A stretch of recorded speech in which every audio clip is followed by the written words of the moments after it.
Hi guys, welcome back. My name is Della, also known as Natural Ghana Girl. Did you know, in fact, I am absolutely shocked to find out that Ghana has electric bikes. Did you know that? Because I didn't. In fact, I'm going to take you guys with me. I'm about to go and interview the people that own this company, and I want to know everything about that because this electric bikes in Ghana is amazing. But before I do head out there, okay, this battery's dead, and so I need to do a changeover. I don't need to charge it, I just need to do a changeover. So I'm going to do that right now before we head to location. You guys stick with me and enjoy the ride. See ya!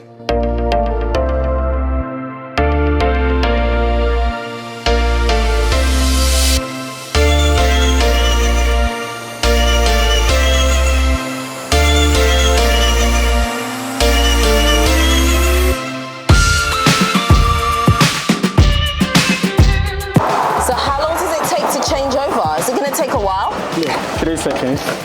What? Yes, yeah. 3 seconds? Yes. Ah! What? These are already charged. Yeah, so you put in the preset one.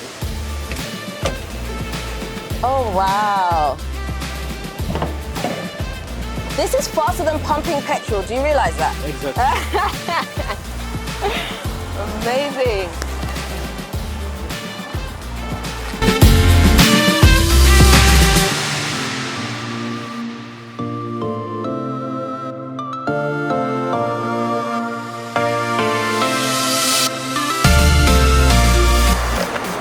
We're good to go. See you there.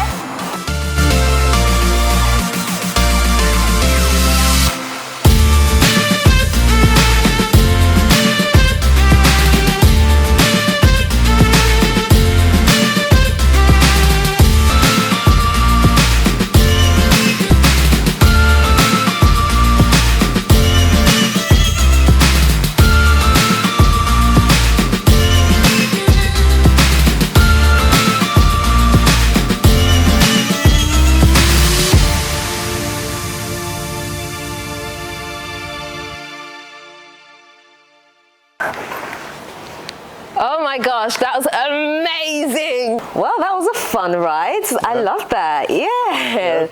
People are usually pretty surprised at how smooth the ride is. Yeah. Especially if it's your first time on an electric bike. Was it yours? Absolutely. It was amazing. I've been on a regular bike, but never an Okay. electric one, so that was fun. Something different. I can put that on my list of things I've done now. Lovely. That's what we're here for. So tell me, how has all of this started? Because this is amazing. Well, thank you, first of all. It's a good question. So I guess it all started, so our CEO, Eric, who's done quite a bit of work in the energy space in the UK and other places, he actually came up with the idea. And so he reached out to me. It so happens that we actually know each other from way back. We actually went to school together when we were kids here in Ghana. Oh, okay. So he reached out to me, explained the idea, sort of told me what he wanted to do. We talked it through. By that time, we already had another co-founder as well, Toby. And yeah, so we talked it through, and here we are.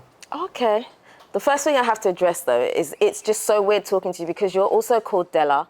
Indeed. And so this is just so strange. Indeed. Della and Della. Like, I'm getting confused. Like, people say Della, and then we're both looking, you know? Yeah, we'll work it out. We'll get through it. Yeah, we'll have to, through like, it. get some nicknames or something. Indeed. Della 1, Della 2. That's what I did Right, when I was a there kid. you go. That will work. That will work. So are you Ewe then? Yeah, my dad is Ewe, my mother is Ga, actually. Okay. And were you born, raised here and everything? Yes and no. So, no, I was actually born in Zambia. And Oh. then my family moved to Liberia when I was a kid. We lived Okay. there for about 7-8 years. And then I moved to Ghana when I was about 8. And Right. then high school here, all of that. Moved to the US for university. And then did my master's in Italy. And then moved back to Ghana in about 2011. Wow. Okay. That's really kind of like all over the place. A little bit all over the place. Yeah. A little bit all over the like place. there's no base. Yeah, no, well, you know, But that's- Ghana is still home though. That's good though. So what made you choose Ghana? Obviously, I mean, you're Ghanaian, but all these other places you've been to, you decided to make Ghana home, your base. Yeah, I mean, opportunity, right? So, and there's a certain level of comfort that you get, not just comfort and satisfaction that you get from doing what you do at home. Okay. You could do it anywhere, but Yeah. there was a sense that especially when I moved home in 2011, Ghana was, I believe at the time, the fastest growing economy in the world. And so it felt like a good time to strike while the iron was hot. Yeah, wow. That's really bold because I came to Ghana in 2014 and Okay. I've seen so much change and I'm sure you have as Yeah. well. So how did you Yeah. manage to go from having that vision in 2011 to then going into this business idea and knowing this is going to be the thing that you're going to do? Well, it actually connects quite a few dots for me. So my background is in design, so product design, especially on the digital side, although I've done sort of physical products as well. But using technology. And my master's was very much focused on systems like the one we're trying to set up here in Kofa, what I would call like a product service system. So you're not getting the value just from a physical product or just from, it's not a service business either. It's a combination of those things. And when I studied it, we studied it from the focus of sustainability, right? So how you use product service systems to make more sustainable Right. initiatives that people can subscribe to. So when Eric approached me with the idea, it definitely connected all the dots for me. Right. Since I've been in Ghana, I've done a number of other things, a number of different things. It's mostly in the consulting space, but I've taught for a while, worked on full-time companies for a while. So my experience also lent itself quite well to what we sort of discussed the role that I would fill at Kofa, which is product development. Right, right. So it connected on a career path, on a professional level, on a personal level. made sense. It just connected the dots for me. Yeah. So tell me a little bit more about Kofa. So what specifically do you do? So Kofa is an energy and e-mobility company. Okay. So most people would see us as a manufacturer of motorcycles, which we are at the moment. So we make electric motorcycles, battery-powered, lithium-ion battery-powered Lithium's motorcycles. good, yeah. And we are specifically focusing on building out the battery network. And what that means is we have a network of swap stations around town, excuse me, to which you can go and simply swap your batteries out. So many electric motorcycles, not all, but many, will require you to charge. Yeah. Right? So you get home, you charge, and then you take it out. And then once you're done, once your charge is done, you're done. Right. But with the swapping model, you have sort of infinite range. Right? So all you need to do is roll up to a swap station. You take your batteries out. The bikes that we have use 2 batteries. You take your batteries out, swap them for new ones, and you keep it moving. Right. So that's what we're trying to build. Okay. That's what we are building. I also said that we're an energy company, which also means that our batteries are special in the sense that you can use them outside of the motorcycle as well. So essentially, you can think of them as like a portable generator. Really? So if you have, if you have Doomsday in your area, you can call us. We'll give you a battery, and you can keep it moving. Okay, so if you can do that, so like I could literally buy a battery off you and use it to power my house. You can rent a battery for like a day or 2 days. Really? You can rent them? Oh my gosh, it's amazing. Okay, you can rent it. Yeah. That's the entire model. That's Exactly. really good because sometimes you don't necessarily want it. Like I know somebody that wants to have power for a particular period of time, like say she's having a party or something like that, Exactly. and you want to make sure your lights don't go out. That's perfect because you may not have the initial capital to invest in buying one, but if you can rent one, that's so great. Yeah, so that's what we do. So we have people who rent batteries for us for a day, 2 days, whatever. We have people who rent us every day. Is it expensive? So it'll probably cost you somewhere between 30, 40 CDs. Huh? For how long? Yeah, for about 12 hours. 30 or 40 cities? Yeah. Stop playing with me. Yeah, really. Really? Yeah. How do you keep your costs so low? Like, I'm so intrigued. How do you keep your costs so low? How do we keep costs low? I mean, that's just what that's just what it works out to. And that's, by the way, that's a battery plus an inverter, right? Yeah. Really? Yeah. Oh gosh, you just thrown me completely off my line of questioning now. Like, that's amazing. Yeah. I'm wondering why I haven't heard about more of this. Even like your electric, I didn't even know there were electric bikes in Ghana for starters. Yeah. I did not Well, know. and I mean, to be fair, we're not the only company doing electric motorcycles, but I think we're the only ones using this particular model, and with the energy access bit Right. on the side as well. So I mean, I can't say that we've been in stealth mode. We've had bikes on the ground, sort of in customers' hands, since probably the beginning of this year. We've been piloting and doing R&D since last year. So it's not a surprise that most people haven't heard of us. Okay. We haven't reached the point where we've scaled. So that's going to come by the end of this year, early next Right, year. right. And I'm sure by that time, people are going to be seeing us everywhere. Wow. Okay, so you have customers, they've bought the bikes or you can rent them? So customers will buy the bikes. The current model is like a subscription model. So you pay us a monthly fee and that gives you access to the battery network and they can swap anywhere. We currently have seven swap stations. Okay, where are in they? and around Accra. So we've got 7 stations in Hacho, Abelenpe, Kaneshi, Kokomlemle, Aviation Social Center, Spintex, and Adenta. Oh, okay, so they're quite accessible then. Yeah. So the idea is that they are strategically placed. So wherever you need to go in Accra, there's going to be one available, and we are on the verge of rolling out more. So what are the requirements if someone wants to get one of these bikes? Do I have to prove that I can ride a bike? What do you have to do? So currently, all of our customers are courier and delivery companies. So we are currently a B2B company. So those are the bulk of, not the bulk, those are all of our customers.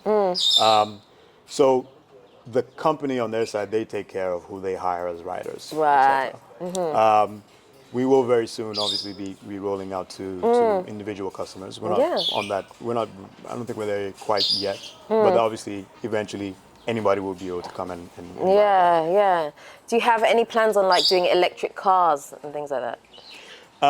Not necessarily. So we again don't see ourselves really as a vehicle company, a vehicle manufacturing company. Oh, okay. What we want to do is focus on building out the battery network, which means we build out this battery network, and then if you have a car that you need powered, you just come to us and say, hey, I want to use your batteries. We'll co-design a car together or figure out a way to fit our batteries into your car. And that's it. And then you don't need to worry about battery technology. You don't need to worry about building out a swapping network. We take care of all of that. Wow. That's very, very, very interesting. Yeah, that's the idea. I love it. So what are the future plans? I know you say you're going to work on the battery development, but do you have any like really big goals that the company wants to achieve? Well, I mean, world domination. Yeah. Does that count? I mean, so we obviously Ghana is home for us, and so we've started here, but we definitely want to expand to other cities in Ghana and other countries across sub-Saharan Africa. That's the goal. We definitely want to see both of these parts of our business model, the mobility side and the non-auto mobility sort of energy access side grow. So it's basically where we are now, sort of more of the same. I've mentioned it to you earlier, so our next generation of products is currently coming down the pipeline, and we hope to be releasing that soon. So tune in some future date to hear about those.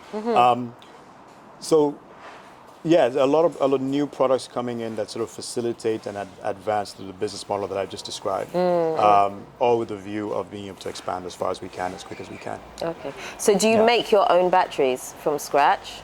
Yeah, so our batteries are proprietary to us. They're ours. They're currently built in China. That might change at some point in the future. Right. But at the moment, that's how it works. Okay. Wow. Yeah. So so how's it been for people that have now heard about your idea of having electric bikes and stuff like that? Have people been receptive to it, or have you had a little bit of, people well, are both, not sure? right? Because I mean, I think the idea definitely sort of, how do I put it, appeals to people in a certain way. Because it's quite forward for Ghana, I would say. It is. I would say it is. I think for people, and there's a sort of a natural, what's the word I would use? Maybe hesitation when it comes to, I don't want to buy an electric bike, because people don't know what it means. Yeah. They don't really know what it is, right? Like you've been able to ride one, so you understand like, the performance. And people are quite surprised when they find when they experience the acceleration of the bike, which is faster than a petrol bike. That tends to take people by surprise. And I think there's probably some hesitation in the fact that it's new. right? It's new, right? So Yeah. we're just building out. We've just started building out our battery network, and a lot of the people that we've talked to are quite intrigued by it. Maybe want to see a bit more of the swap stations built out. Yeah. So those are people we spoke to last year, and we're starting to speak to them again. And the reception that we're getting now is different. Yeah. Okay. I mean, I really, really, really like the idea. I like the idea of being able to hire a battery. I think that's probably going to be one of the most appealing things for people, Yeah. to be able to hire a battery for their home purposes and whatever else. How long do your batteries tend to last for? Depends entirely on what you're using it for. How do I put it? So our current batteries would be about 1.8 kilowatt hours for those of your viewers who speak that language. Our next gen of batteries will be higher capacity. But if you can imagine what you could use with a 1.8 kilowatt hour battery, if you were running, like, say, at home, you were running, say, a fridge, a couple lights, and maybe a TV and a radio, it would last you a good couple hours. So how much, I mean, this is probably a really hard question. How many batteries would you potentially need for, say, like a one-bedroom apartment or something like that, if you wanted to run your lights, your fans? I'd have to do some math and get back to you on that one. I'm genuinely interested for my own personal reasons, because I mean, I believe in like some type of backup power here. Yeah. And so for me, I think it's always worth the investment. I have an inverter system in my own house. Okay. Yeah, and so I'm just interested in, if I wanted to get another one, if it's going to be very expensive, what I can run on it. Can you put AC on it? You probably wouldn't put an AC on it because, I mean, that's just a very, very high load. So the battery just wouldn't last very long. You would just need lots and lots of batteries back to back to back to support it. You could do it, but might not be the most efficient. The interesting thing for someone like you who already has an inverter system is if for whatever reason you wanted to supplement that, so say, you know, the capacity of your inverter system isn't quite where you want it to be, you could supplement it with something like with our system, for instance, which is on demand, like, oh, I'm going to need an extra battery because I know I'm going to have light off, or you know, maybe I have a home solar and it wasn't sunny today, so it hasn't got charged. Yeah, you could just call us up. We'll deliver you a battery or a couple of batteries. Okay. And then you can keep going. And how do you charge these batteries? Is it charged from solar or it's charged from electricity? So you, as the customer, you wouldn't have to charge. So we would worry about the charging. Currently, all of our batteries, almost all of our batteries are charged from the grid. So all of our swap stations out in the field. Right. The office here, where we also do a lot of our charging, is solar powered. We are rolling out solar powered swap stations eventually. The one I'm going to take you to today, actually, in Abelimpe, is completely solar powered. So all the batteries there are battery power there comes from solar. Right, okay. So I heard about you through Jargo because you help power their fridges. Yeah. Right? Yeah. How did that partnership kind of come about? That is an interesting question. I believe it was sort of like a chance meeting between either was Aquasio, one of his partners, and one of our team, our engineering guy. They met at an event, you know, started discussing it, and then the conversations took off from there. Yeah, because I think it's pretty amazing because obviously they're able to keep their fridges going even if lights are out, whatever, which means that everything is kind of protected. Yeah, so it's good backup for them. Yeah, that's really amazing. I like that. 100%. So have you had any fears along the way that maybe this may not take off in the way that you hope it to take off? Oh yes. Well, I mean, you know, it's the entrepreneurship journey, which I'm sure you and a lot of your viewers will be familiar with. So we're always thinking about what could go wrong, and it's our job. To think about that on a daily basis. Yeah. And to mitigate that in various ways. So yeah, it's interesting the way you ask it, but what I would say is yes, we worry about it every day. Yeah. But then we're always constantly. The reason I ask is because I found as long as I've had solar, and I tell people I have solar, the first thing that people say is, but solar's expensive. They don't really fully buy into the idea. Most people are set on having a generator because they believe that a generator is going to be more cheaper than having solar and the batteries. People don't understand how to kind of work the batteries or how to use them. So I feel like there's still a lot of education that needs to happen when it comes to that. There is, yeah, and then you've hit the nail on the head. So that world definitely feels a lot more unfamiliar to people. I think, a generator, for example, is Yeah. just much more of a known quantity. It pollutes, it's expensive to run, it breaks down a lot, Absolutely. etc. When we're doing our research, this always sticks in my head when we talk about generators, but the way someone explained it to me, it's essentially just a car. It's like a car engine, it's just constantly on, and you would have to expect it to break down, and obviously you have to fill it with either petrol or diesel or whatever. Yeah. But we pay very close attention to how much our solution costs, because we know that's an important thing to people, and especially for the bikes, using our system will be at least 30% cheaper than, or up to 30% cheaper than petrol. And we have customers who are currently saving a lot more than that. Really? Yeah, a lot more than that. So if I was to get a bike, right, can I travel from, say, Accra to Volta region without having to swap over? If we had swap stations along the way, yes, you could. We don't currently. Okay. But eventually, if we're looking at a dream of national coverage, that's exactly what it would be, right? So you'd go a certain distance, you would swap over, and then you would just keep going. So how far could one battery take me? Or is So that currently- difficult to answer? Not difficult to answer, but the answer varies depending on the application and the riding style of the user, right? Which I think a lot of people underestimate. So anywhere probably between 30 and 40 kilometers currently Okay. per battery, and you've got two batteries in there. So you've got about a 60 to 80 kilometer range with our current Gen 1 bikes. Okay. We're hoping to extend that with our Gen 2 products. So if someone doesn't recharge and the battery runs out, what happens? It's over. Yeah, someone's got to come bring you a battery. Someone's got to come bring you a battery. Someone's got to bring you a battery. Yeah. Okay. So do you do services like that? Yeah, like it's I've part- it's broken part of our- down, like. Yeah, we have. We've Oh, had you- to deliver batteries all the way to Tamar. Yeah, Oh, exactly. really? Okay. Yeah. So we have a whole operations team that manages the battery network, monitors it very closely. We know exactly where each battery is at any point in time, and we can tell when we might have a problem. So if we are potentially running out of charged batteries at a particular swap station, the team automatically deploys new batteries there to make sure that when people come for them, they get fully charged batteries. And in emergencies like the ones you just described, we can also provide that service. Yeah. Wow. Okay. So is that like a package deal that you do, or it's something that would cost somebody extra? No, it's part of the subscription. Yeah. So our job is just to make sure that the battery network, the network of swap stations, runs as smoothly as possible. Yeah. So you buy our bike, you subscribe to our battery network, and that's part of the service. We make sure the service runs as smoothly as possible. Wow. And that you always have batteries available. Okay. So say me as an individual wants to sign up and use your services. How do I do that? So as I said, we're not currently selling to individuals. We're currently focusing on courier and delivery companies. Okay. I know.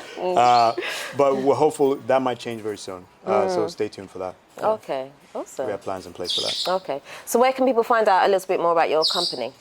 So you can check us out on our website, kofa.co. Or you can just Google us. There's lots of information online, our socials. Just give us a call. Lovely. Wow. Thank you for showing me all of this information today. Yeah. I enjoyed the bike ride. I actually want to have another bike ride. It was so cool. Absolutely. Yeah, we can take you down to one of our swap stations. Yeah? And take a look. I'd love that. I'd love that. Yeah, let's Thank do you it. so much. Let's do All that, right, you're yeah? welcome. Pleasure. Okay. Guys, that's the end of today's video. I hope you've enjoyed it. I've learned so much today. I'm so interested in battery power because I feel like it's just a great backup to always have. So I'm definitely going to be learning more myself. But you guys should definitely go ahead and check them out. If you haven't already subscribed to this channel, please do me a favor, hit the subscribe button and the notification bell.